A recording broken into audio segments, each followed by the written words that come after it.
It was well past midnight, and the house was cloaked in silence. My husband was still at work, as usual. The hum of solitude was no longer unfamiliar.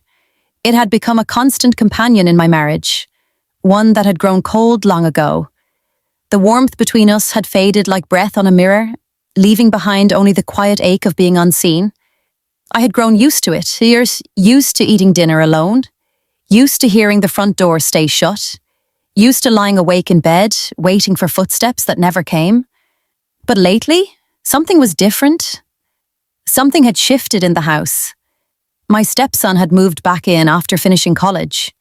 His return was supposed to be temporary, just until he found a job, figured things out.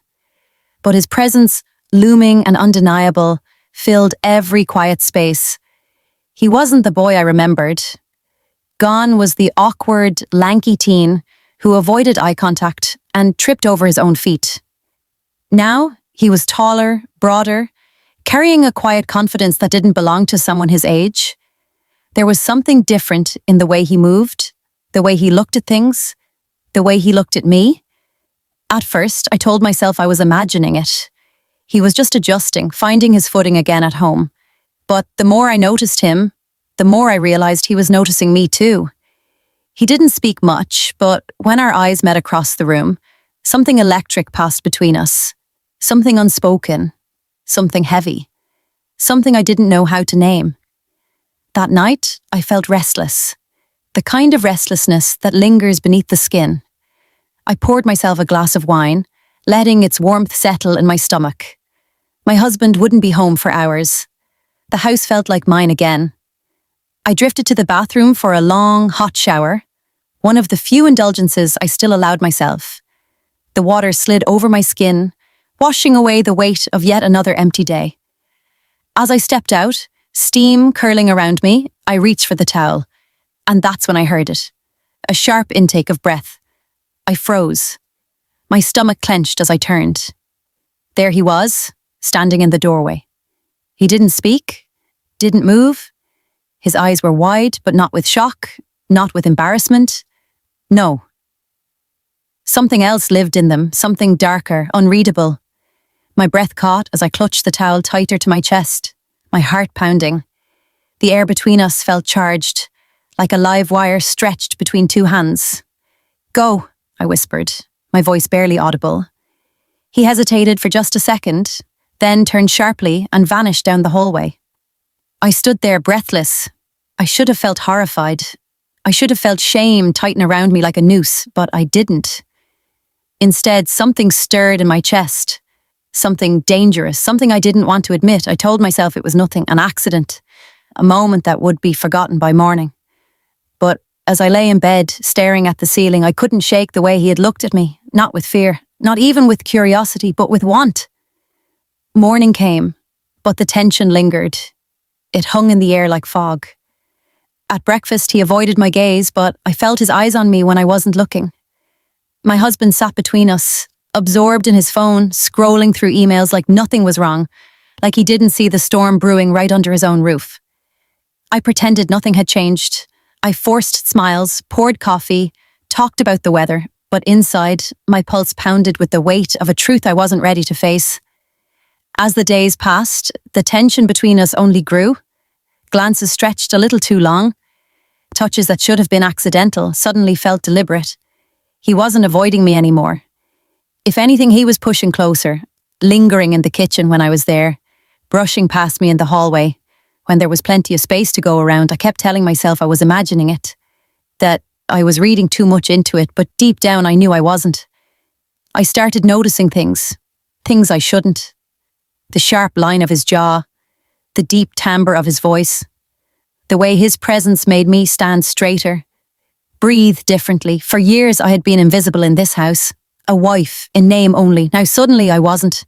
I caught myself dressing differently, looser clothes, bare feet on cold tile, thin straps on hot days. I didn't think of my husband when I got dressed in the morning. I didn't think of him when I stretched lazily on the couch, knowing I wasn't alone. It was wrong, I knew it. But the more I tried to deny it, the stronger it became. One evening my husband was working late again. I sat curled on the couch, scrolling mindlessly through my phone. I heard footsteps, slow, deliberate. I looked up and saw him standing there watching me. "Can't sleep?" I asked, my voice softer than it should have been. He shook his head but didn't move. Neither did I. The air between us crackled, thick with something neither of us had spoken aloud. He took a step closer. I should have gotten up. I should have ended it, but I didn't. I stayed. And in that moment, I knew something terrifying. I didn't want to stop it. That night, the house was silent again, but everything was different. When I heard footsteps approach my door, I didn't pretend to be surprised. He stood there, the same look in his eyes he'd worn in the bathroom that night. "I haven't stopped thinking about it," he said, voice low. My breath hitched, my heart hammered against my ribs. I should have said no. Should have stopped this before it started, but I didn't. "I know," I whispered. He stepped closer. His fingers brushed my arm. Barely a touch, but it set off sparks. I closed my eyes, pretending for one last second that I was still in control. But I wasn't. When his lips met mine, I didn't stop him. The weeks that followed were a blur of stolen glances and hidden touches. I told myself I could handle it. That it was a phase. But it wasn't. It was fire. Hungry. Unforgiving. I waited for my husband to leave, just so I could fall deeper into what I knew would destroy me. It wasn't just lust anymore. It was something heavier, something more dangerous. We were reckless, too confident. We thought we could hide it, but all it took was one mistake. It was late. My husband came home early. I was still in the kitchen, but the memory of my stepson's touch still fresh on my skin. I didn't hear the door open. "You think I don't see it?" His voice was quiet, but it carried a weight that crushed me. I turned frozen. I tried to stay calm. He looked at me with a kind of grief I couldn't bear. "He wanted this to happen," he said. I frowned, confused. "What? You think he saw you that night by accident?" His voice was rough. "He planned it." I shook my head, denied it, but something in his voice made my stomach turn. And then it hit me. The way his son had tested boundaries without fear. The way he waited, never pushed, always knew I'd come closer. This was never just about desire. It was about control. He'd seen right through me, played me, knew exactly how I'd respond. I thought I was choosing danger, but the truth was I was led into it, and now everything was ruined. I looked toward the hallway, hoping to see him, but he was gone. He had left me, with the wreckage alone.